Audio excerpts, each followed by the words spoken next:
Samsung has kept a consistent look for its high-end S-series phones, but each year they make small changes to improve style and comfort.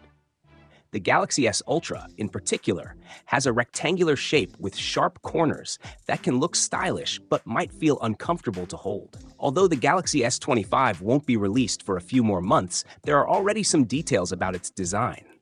One of the most interesting aspects is its new look. We now have a preview of the Galaxy S25 Ultra's front design.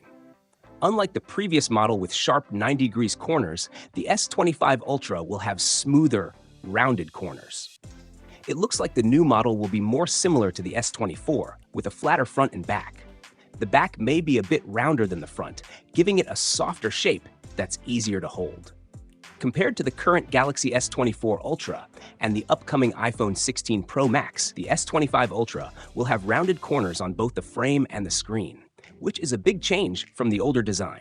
Even though the new Galaxy S25 Ultra still looks quite rectangular compared to the iPhone, it will have more rounded corners than the current model. The S Pen and design hints help identify it, even if it's not officially named yet. The early leak shows a slight redesign with softer corners, but there's not much more information available at this stage. This is just a guess, but I think the Galaxy S25 Ultra might get a big upgrade to its camera, especially the zoom lens. The use of a giraffe in a marketing image might suggest it's taken from far away, hinting at better zoom capabilities.